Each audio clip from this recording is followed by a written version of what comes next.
Hello, folks. Welcome back to the Redeemed Marriage Podcast.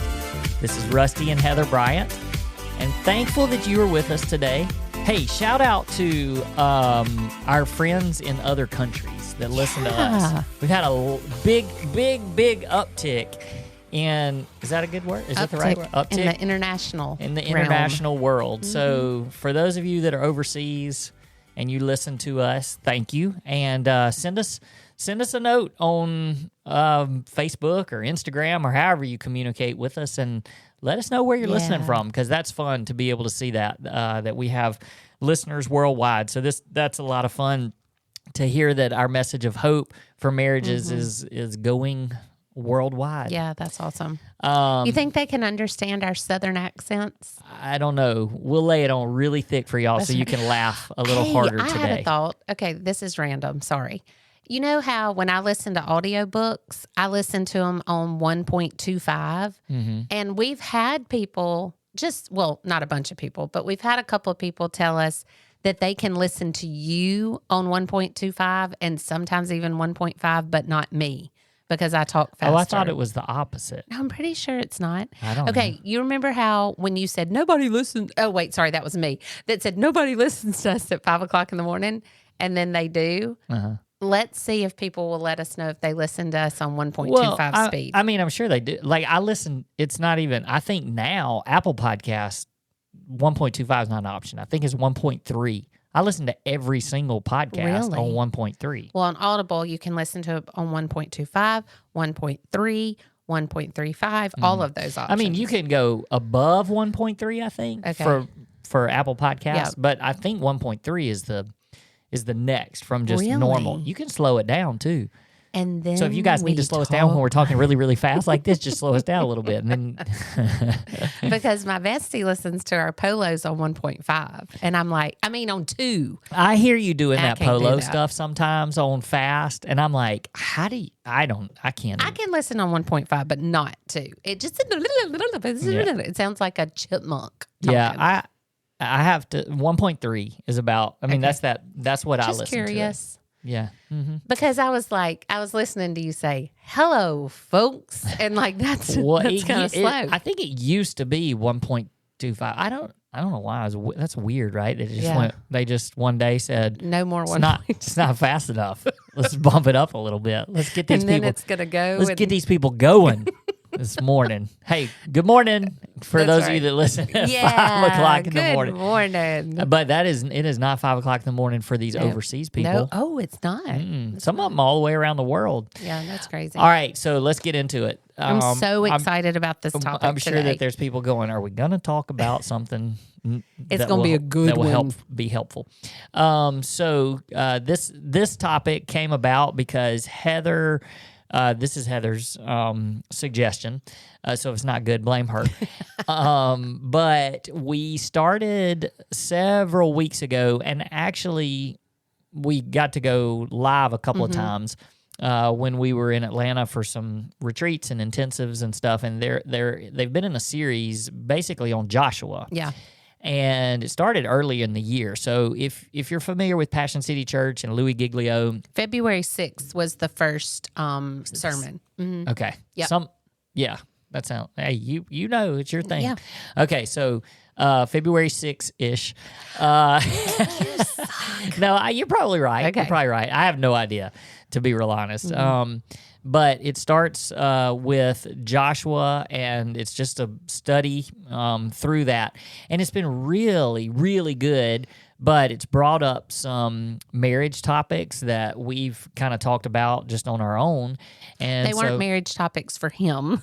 No, not necessarily. I mean, I'm sure he has probably mentioned marriage during his... But I just take almost every message we listen to, and I'm like, how can I apply that to me? I mean, obviously that's the first thing. How can it change me? And then I always am like, how can we apply that to marriages? Because it's just, so many broad topics that are like, hey, this can change your life. It also, because of that, can change your marriage because you can only worry about you. And so as I think, oh, this is going to change me, then it can't help but change our marriage. So can I jump in real quick and just say this? There's people out there, I think, that they look at our marriage and they want to know, how do you get to a place where we are, Right. regardless of our past, but just the health of our marriage right now. And we're not perfect. Mm-mm. There's plenty of things that we still work on. But I think that people want to know, so they come to us. We do marriage coaching. We do one-on-one sessions. I do man-to-man sessions. You do woman-to-woman sessions. We talk with these people. And I think people are always wondering, well, how do we grow spiritually? How do we get closer to the Lord so that it will overflow into our marriage and it will overflow into our family? And then, they're asking about, how do we improve our communication? How do we, learn how to have conflict and handle conflict well? How do we increase our physical intimacy, and how do we grow closer emotionally? All those things. And they want to know how we do things. And so sometimes I'm like, well, I ask a lot of times with guys that I meet with, I'm like, hey, tell me what you're reading right now. Tell me what you're listening to right now. And most of the time, it's not anything.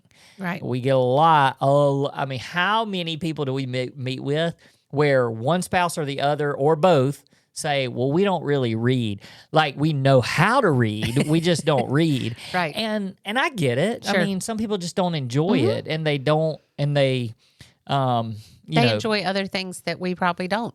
Yeah, exactly. But we also know the importance of reading, and we didn't always love reading either, but we kind of trained ourselves to do that, and we're always reading something that's helpful to us. And so then, I ask people all the time, who are some pastors that you like to listen to, or sermons? A lot of times they don't listen to anything. And I'm going, okay, well, these are the things that we have as a part of our daily life. You have to be fed. Just like you mentioned, we listen to these other sermons and pastors, and then we apply it. And so much of our application in this season of our life does go towards, how do we apply this to our marriage? Because this is what we're doing for other people and working with other people. Yeah. So anyway, I just say all that because some of you are out there going, how do we get there? Well, this really goes right into what we're about to talk about, right? You actually got to do something. You actually got to do something. We didn't even plan that. No, that was God. Even when I started talking about it, I was like, oh, I wasn't planning to talk about that. But I think that some of you may want to, if you just don't know where to start, like, reach out to us and send us a message on social media or through a contact form or whatever, and just say, hey, who are the pastors that you like to listen to? Like, what is it that you're listening to right now? What books are you reading right now? We're happy to share all that. Yeah. None of that's a secret. Yep. So here we go. Back to our regularly scheduled program. So Joshua is what Louis Giglio has been preaching on, and some of his teaching team. And the biggest thing is, he's just going through the whole entire book, but it's the Israelites. And for those of you not Bible people, it's okay. We're not going to go real deep into this, but we do want to tell just kind of a couple of the stories to kind of set the stage. But the Israelites were being held captive. They were slaves, and they were slaves in Egypt. And the Israelites were, from the Bible, and these were God's chosen people. Right. And so they had been sent into slavery, sold into slavery, and they were living in Egypt. Well, that's when Moses comes along, and Moses God chooses him to be the leader to lead them out of Egypt. And he leads them out of Egypt, and there's all kinds of really cool story. So go back and read your Bibles. There's some really cool stories in there. But as they are journeying, so that's when they cross the Red Sea. You guys have heard that story probably. Some of you have heard that. They cross the Red Sea. They escape from Pharaoh, and they escape from Egypt. And God promises to give them their land back. So it's the promised land. It's what he has told them. They're going to be able to go back and take over the land again. But before they go in there, they wander for 40 years. And during that time, God raises up another leader under Moses, and his name's Joshua. And that's where Joshua comes from. Well, through a series of events, we won't get into all that, but Joshua is the one that's chosen and is allowed to lead the people into actually the promised land. So after they're wandering for 40 years, they're given the opportunity to finally go into the promised land. And it's called the promised land because it's the land God promised. There you go. As I learned today. I was today years old. So they get a chance and an opportunity. And so what we want to talk about just a little bit today is how the people knew that the land was promised to them, but there was still work to be done in order to actually go and inhabit the promised land. Yeah. And so as we started thinking just about marriages and how, God's desire, his design for marriage is one man, one woman for life. And that's the covenant that we stand before God, stand before witnesses, and we say, we're going to stay together until the day that we die, sickness and in health, rich or for poor, till death do us part. And we promise to be faithful. We promise to, stick it out to the very end. And so we know that that's what God's desire and his design is. We're the ones that screw it up. It's not God. God doesn't screw it up. We screw it up. And when we go through our sinful lives and we mess things up, God still desires for us to have a long and fulfilling marriage. But just because he desires that and he wants that for us, and in a way he's promised that to us, but just because of that doesn't mean that it just automatically happens. And naturally happens. Right. And just like the promised land in the Bible, it didn't just happen. Yeah. Things had to take place in order for them to actually inhabit the land. So we wanted to kind of talk through that a little bit this morning. This is your story, so anytime you want to jump in. Oh, I will. Okay, so I just really, there's, for me, the first two stories in Joshua really paint this picture for us that we can sort of jump over and put it into our marriages. But the first one is that they had to cross the Jordan River. So this is not the Red Sea when they escaped Egypt, but this is crossing. This was after the 40 years of wandering. Right. So now they have to cross the Jordan River to actually go into the promised land for the first time. So as they're crossing, they actually have to get, these are like lots of people. It's not like a family of 15 trying to get across. We're talking millions of people. Yeah. Yep. And it's not a river that you ride across a horse on. Right. It's a massive river. So they had to get across it.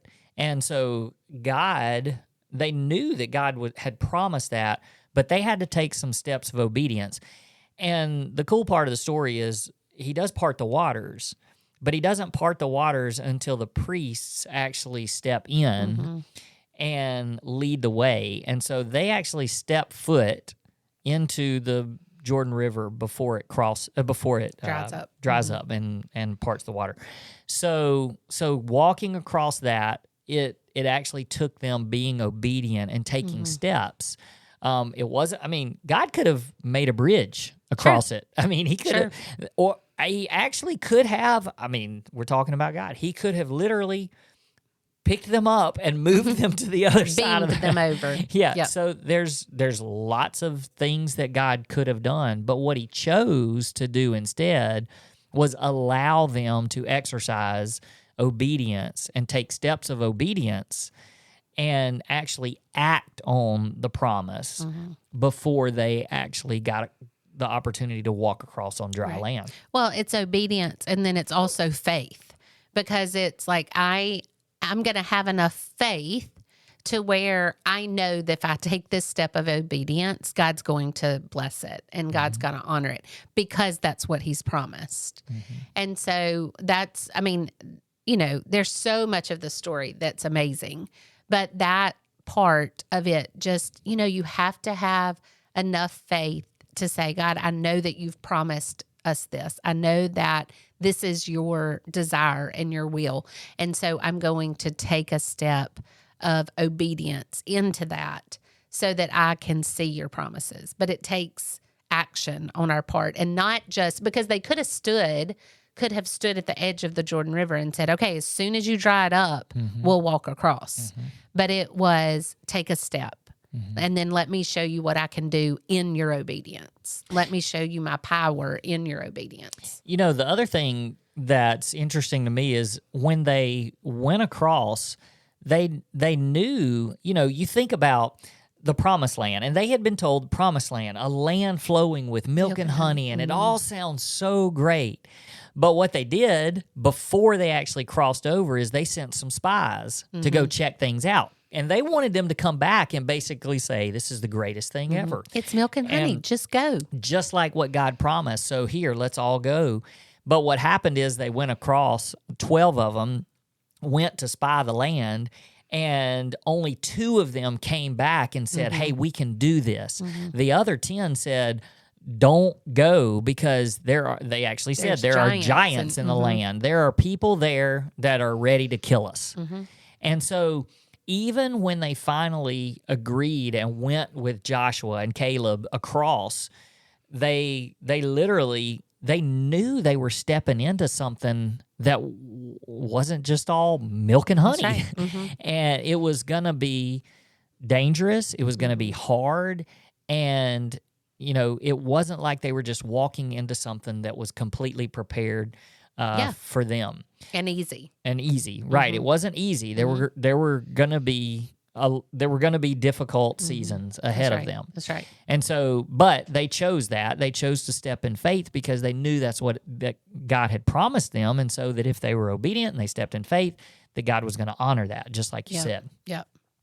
So then as they go across the river, that in Scripture is where they stop and choose a stone, right? And they build an altar where they are just reminding themselves and reminding their children and their children's children of God's faithfulness. And this is where we stop and honor God and say, thank you for your faithfulness.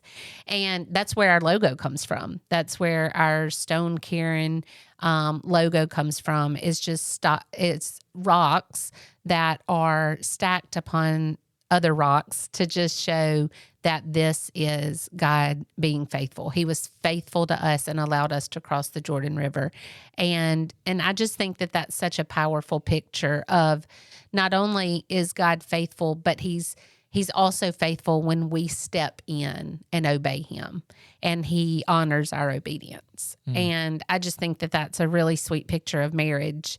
We've seen his faithfulness, Rusty. Like, we know that he's faithful when we obey, when we do what he's calling us to do, when we just, and some of it is taking chances and not being sure of your next step, but knowing that he's with you as you step.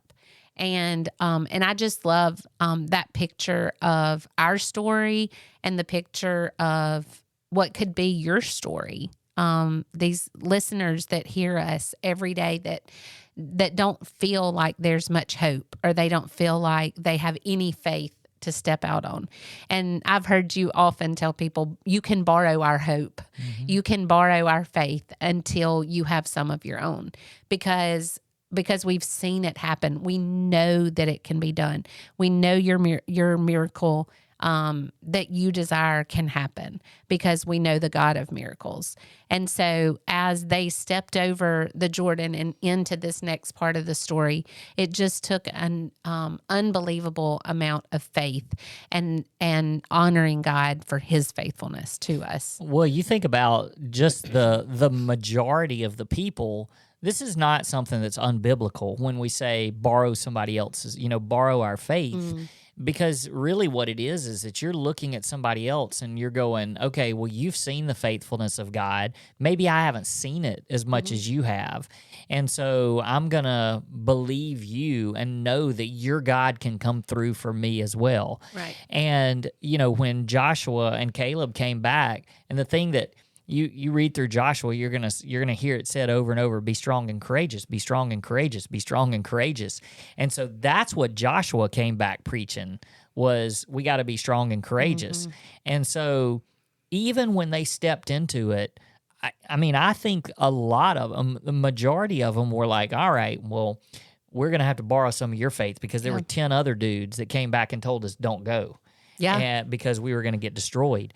And so they go across, they build the stone cairn and all that. And I believe that there were a lot of family members, that had seen they saw, they wandered for 40 years. So they saw what God had done at the Red Sea. And then their children had to believe, oh, well, you've lived this. So we can, and they had to borrow some of that as well. But then and this is kind of as deep into the story as we're going to get. But the very first, they cross, and it's not like all the people that were already inhabiting the land were like, hey, welcome, Oh, it's yours now. Yes, we're so glad to have you. God's been telling us that you were coming. Yeah. And so now you can have our land. It didn't happen like that. And it also didn't happen that they got there and everybody was just dead. Yeah. Because God just said, I'll go ahead and take care of it for you, and you don't even have to do anything. No, the very first place they encountered was Jericho, one of the most fortified cities in Israel. And so they had to actually go in and conquer. And so their thought was, now we got to fight. Yeah. And nobody, they didn't want to die. People, it's just all of that they had to be thinking through. And then I think the funny part of this is, okay, first one, and we're not going to battle, God says. Instead, what I want you to do is I want you to get up. And he told them the number of days and how long to do it. And they walked around. They just walked around the city. Just literally walked around the wall. Yeah. The whole city was walled in. And he told them just to walk around it. That's right. And there had to be some people that were like, let's go. We're ready to fight. And Josh was like, no, we're going to walk. We're just going to walk around. And some of them were probably like, well, I don't want to just walk around because people up there on the top of the wall are looking down, shooting, whatever. Shooting like they had guns. No, like arrows and stuff. How do you think they fought? They didn't just beat each other up. They definitely had ways that they were fighting. And so but guns, they weren't pulling out the 6-shooters. But there were all of these questions, but again, they just had to be obedient. And then for God to finally say, okay, well, when you're done with the whole walking thing, I just want you to yell really loud, and we're going to blow some trumpets, and those walls are just going to fall down. I don't know. They gotta be thinking at this point, what? There's some crazy people leading us. Because he was telling Joshua, and Joshua was telling them. And so I'm sure they're like, okay, yeah, I don't think you're hearing that correctly. Yeah, yeah.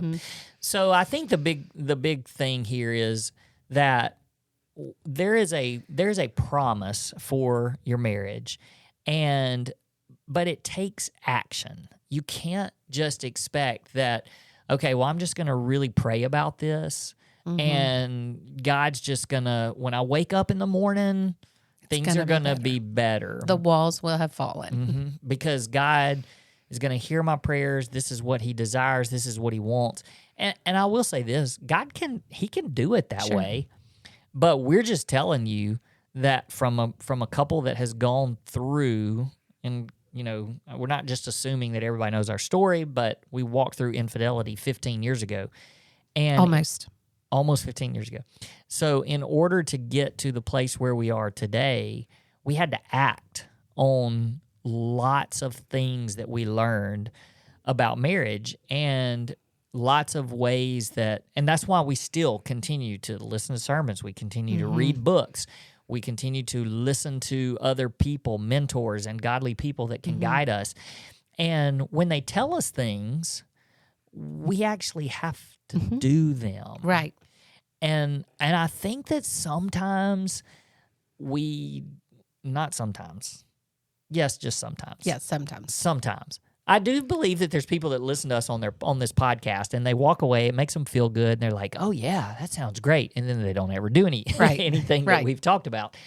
But the frustrating thing for us is when we actually start coaching couples, and we work through some things, we talk through some things, and then the next week we get together. Hey, how are things going? Well, not really so great. Okay, well, tell us, how did things go when you tried this, what we talked about last week? Well, we just kind of decided that wasn't going to work for us, and so we didn't try it. Oh. Okay. So, and so what do we, well, Marching around the wall, Yeah. but we're asking you to yeah. do it. And I'm just like, all right, well, here's the thing. It may not be right for you, but whatever you're doing is not working. Right. That's why you came to us and asked us for some advice and some coaching. Mm-hmm. And so our methods and the things that we did to heal might not be the thing for you. But try it. My goodness, try it. I mean, just try it. Yeah. And so I think that sometimes we listen to sermons, we listen to podcasts, we read books, we listen to other people, we get counsel, we get advice, and then we don't take steps to actually do anything about it. Yep. And that's the whole point of this with Joshua and the conquest of the promised land was that, yes, God gave it to them. It was a gift. He gave it to them. But they actually had to go and take it. Yep. They had to go and actually conquer. And even after Jericho, it wasn't all. Yeah. I mean, that was a big step of faith and massive obedience. Right. But it was easy. That was an easy win. I mean, it wasn't too hard just to walk around those walls and then blow trumpets and walls come down. But that wasn't like that every time. Then they had to start fighting. Yeah. And they made all kinds of dumb mistakes along the way too, which cost them a lot of things. And one of the things that it cost them is that they never completely destroyed everybody there. And so it sort of left, like there were pockets of places and people and different religions and things like that they left there. And those are the things that haunted them for generations and generations and generations because they didn't completely destroy what was already in the land. Yeah. And I think that's a big part of marriage too, is that we don't completely destroy things. We just let them linger. So that's why you have bitterness and you have unforgiveness and little tiny things that you're not actually destroying and just putting to death. Speaking of, I'm going to go off on another little, we're going off somewhere else real quick. But, with Easter having just come and gone, I've been reading some about the resurrection and just like historical stuff. And it's been interesting to me. I've listened to some podcasts and things like that. And I love studying things like that. And I get really excited about my faith and just the proof of my faith and stuff like that. But even over the last few weeks, we've been talking about resurrection at our church. We've been talking about end times and resurrection. But think about this for a second. When something is resurrected, what has happened to it in order for it to be resurrected? It had to die. It had to die, like completely dead. If something's not dead, It can't be resurrected. it can't be resurrected. That's not the definition. Right. And so we know that Jesus, he died. He died for us. And so he was fully resurrected and came back to life. And I really believe that about our marriage. Our marriage was resurrected. Sure it was. But it was only resurrected because we allowed it to die. And I know that there's some people out there that are like, well, I don't really need my marriage to be resurrected. It's not really dead. Yeah. But there are parts of your marriage That need to die. And need to be resurrected and made new, because that's what resurrection is. It's making something new. And so for those of you out there that are, you're just letting things linger around, like the story of Joshua. You're letting things just kind of hang out. You're pushing them to the side. If you don't completely destroy them and let them die, there's no way that they can be resurrected into something new. Yep.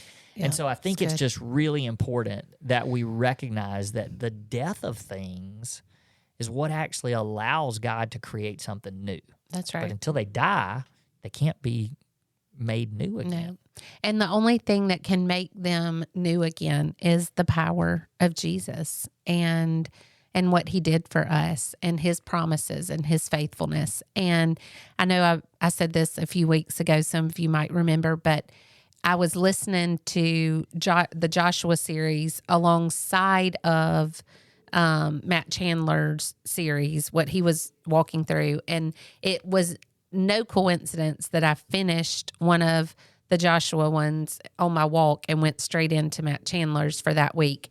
And he was talking about the power of Jesus. And he said that some of us pray for the power of Jesus. Like, Lord, we need your power. I can hear that over, people praying that over their marriage. God, only your power can make this marriage, can save our marriage. Only your power can heal our marriage, all of these things. And he said, so many of us pray for the power of God, but then we don't live lives that require the power of God. And when you were talking about what we have to do, we have to go to battle for our marriages. We can't just sit back and say, okay, God, I know that your promise is that marriages, like, they're from you and they're supposed to be good and they're supposed to honor you and they're supposed to bring you glory. So do that. That's not it. It's, you can pray for that, but then you have to live a life that requires him to give you his power. So it's living life fighting. It's living life going to war daily for your marriage. It's just like we talked about a couple of weeks ago with the hashtag 24 hours. You're fighting for your marriage for that 24 hours. Don't get ahead of yourself. Invite Jesus in and say, today I need your power to conquer this battle, to conquer this one. And I've seen your faithfulness and I know your faithfulness, or maybe I don't see it, but I see Rusty and Heather's, and I'm going to borrow some of their faith to live through this day.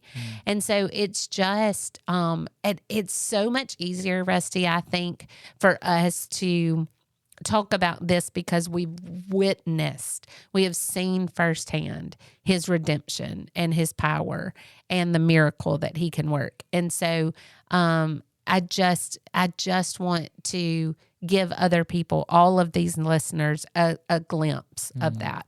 It's not always easy for us. I mean, there's hard things that we still battle, not just in our marriage, but in our life.